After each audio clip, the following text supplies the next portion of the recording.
Diva Queens qui nous font visiter également 8 styles différents. Et cette fois-ci, nous allons à la découverte du slam. C'est à l'adolescence qu'elle a découvert sa passion pour l'art. Mais 2016 fut le début de sa carrière artistique dans le slam. Elle devient alors la première slameuse officiellement reconnue au Tchad. Et aussitôt, elle devient membre du bureau exécutif du collectif Tchad Slam. Elle enchaîne scène après scène et représente le 235 dans plusieurs festivals à l'international. Elle trouve dans l'art sa meilleure façon d'exprimer son vécu, de dénoncer les maux qui minent la société et se dit la voix des sans-voix. Elle est militante pour le droit et la liberté des femmes, féministe et à la tête de plusieurs projets sociaux de lutte contre les violences basées sur le genre. Elle augure un bel avenir dans sa passion.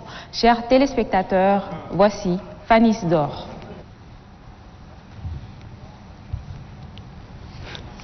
Bienvenue. Merci. Qu'est-ce qu'on va slammer à notre cher public qui nous regarde? Ok, aujourd'hui, je vais témoigner les incertitudes féminines en fait des femmes et un slam sur moi-même. Avez-vous un appel ou un message à lancer aux femmes qui nous suivent? Moi, je demanderais à toutes les femmes d'être elles-mêmes et surtout de briser le silence autour de nos souffrances. La scène est à vous.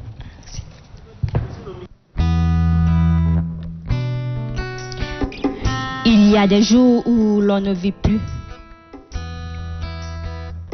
Peut-on vivre sans avoir aucun contrôle sur notre existence? Peut-on vivre sans savoir si oui ou non on a un avenir? Peut-on vivre en redoutant constamment les coups du soir? Qu'en est-il de nous lorsqu'en grandissant l'on nous délaisse à notre sort? Qu'en est-il de nous lorsque sans soutien l'on nous laisse à notre sort? Telles sont les questions que moi je me pose très souvent et dont malheureusement je ne trouve aucune réponse. Vous vous demandez sûrement qui je suis. Oui, je suis celle que vous avez traitée de sale traînée, de moins que rien, de femme facile, de prostituée et surtout, de pute. Venant des gens qui prennent le choix et la liberté, je me demande comment nous en sommes arrivés là. S'il y a eu des hommes, c'est parce qu'il y a d'abord des femmes. La nature nous a donné raison et nous a confié l'éducation de la nation. Mais ils pensent que nous sommes des gardiennes de maison qui doivent manger leur fidélité. Pourtant, nous sommes légitimes sur le plan de la démographie. Pourtant, c'est notre effigie qui est le sceau de la nation. Dites-moi, naître une femme est une damnation? Si le malheur avait eu un visage, ça serait peut-être toi, femme silencieuse et muette. Peut-on vivre sans avoir aucun contrôle sur notre existence? Peut-on vivre sans savoir si oui ou non on a un avenir? Peut-on vivre en redoutant constamment les coups du soir? Qu'en est-il de nous lorsqu'en grandissant l'on nous délaisse à notre sort? Qu'en est-il de nous lorsque sans soutien l'on nous laisse à notre sort? Telles sont les questions que moi je me pose très souvent et dont malheureusement je ne trouve aucune réponse. Vous vous demandez sûrement qui je suis. Oui, je suis celle que vous avez traitée de sale traînée, de moins que rien, de femme facile, de prostituée et surtout, de pute. Venant des gens qui prennent le choix et la liberté, je me demande comment nous en sommes arrivés là. S'il y a eu des hommes, c'est parce qu'il y a d'abord des femmes. La nature nous a donné raison et nous a confié l'éducation de la nation. Mais ils pensent que nous sommes des gardiennes de maison qui doivent manger leur fidélité. Pourtant, nous sommes légitimes sur le plan de la démographie. Et pourtant, c'est notre effigie qui est le sceau de la nation. Aujourd'hui, j'aimerais vous parler d'une dame. C'est une épouse, c'est une sœur, c'est une cousine, c'est une fille. Oui, aujourd'hui, j'aimerais vous témoigner les incertitudes féminines. Pour lui, elle a porté 7 enfants, mais on l'appelle quand même Marasaki. Pour sa nation, elle s'est engagée pour l'éducation, mais elle s'est faite bastonnée dans sa cour d'école. À cause des mœurs, elle s'est faite marier de force à un homme capable d'enfanter son père. À cause du poids de la tradition, elle s'est faite exciser au détriment de son droit et à son intégrité physique. Oui, dans le silence, son salaire est 2 fois moins que celui des hommes. Dans ce même silence, elle s'est faite violer par des enfants des riches restés impunis. Dans le silence, elle s'est faite bastonner sous le regard inerte de ses parents. Alors dites-moi si on doit toujours se taire. Dites-moi si on doit toujours garder le silence face à tout ça. Oui, moi mon problème est de voir des femmes soumises à des travaux domestiques au détriment de l'école.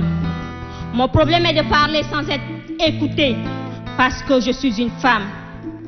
Aujourd'hui, je m'engage pour le droit et la liberté des femmes. Aujourd'hui, je milite. Oui, je suis la voix des sans-voix. Je suis la voix de Yasmine. Je suis la voix de Mounira. Je suis la voix de Mélodie. Je suis la voix de Vikis. Je suis la voix de Bouchra. Je suis la voix de Lindsay. Je suis la voix de toutes ces femmes battues, violées. Oui, je suis la voix des sans-voix.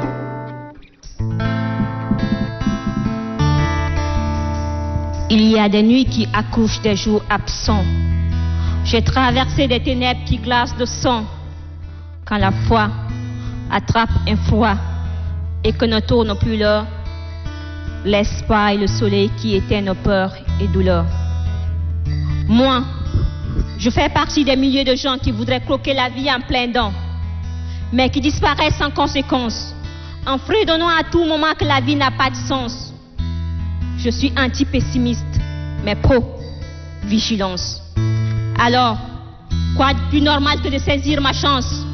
Car la vie, je l'ai par la grâce de Dieu, maître de tout le temps et miséricordieux. Plus rien ne m'écœure, ma route n'est plus douteuse. Sûre de mon bouclier, j'avance confiante et sereine. Je comble le vide de ma vie et j'embrasse les pieux. J'ai longtemps essuyé mes larmes, aujourd'hui j'imbibe mes yeux. Longtemps endeuillé, je ne me suis jamais senti mieux. J'avais vu le paradis à quelques mètres. Combien ont perdu la joie d'être? Si je te raconte ma vie, la vraie, tes yeux porteront mes armes, mais j'ai toujours retenu mes larmes. Il y a des nuits qui accouchent des jours absents. J'ai traversé des ténèbres qui glacent de sang. Quand la foi attrape la foi et que ne tourne plus l'heure, l'espoir et le soleil qui éteignent nos peurs et douleurs. Chaque jour, j'écris mes sentiments sur de noires pages d'émotions. Chaque jour, je crie mes châtiments sur des vagues d'émotions. Amis, même levé de bonheur, sache que le soleil brille, mais gris aussi. Sourire côtoie pleurs ce temps-ci. Mais la joie joue avec la peine avant de la vaincre. Ce n'est pas un texte pour convaincre. Mais moi, je mords la main à la plume lorsque la vie noie mes espoirs. Moi, je m'évade au clair de lune lorsque le soleil refuse de briller quand je suis dans le noir. Car j'ai compris que c'est en se marrant de nos peurs que nous arrivons à éteindre la flamme. Je m'enferme donc dans l'écriture pour m'ouvrir au bonheur. Moi, fragile mais forte. Moi, femme. Il y a des nuits qui accouchent des jours absents. J'ai traversé des ténèbres qui glacent de sang. Quand la foi attrape la foi et que ne tourne plus l'heure, l'espoir et le soleil qui éteignent nos peurs et douleurs. L'espoir est le soleil qui éteint nos peurs et douleurs. Slam féminin.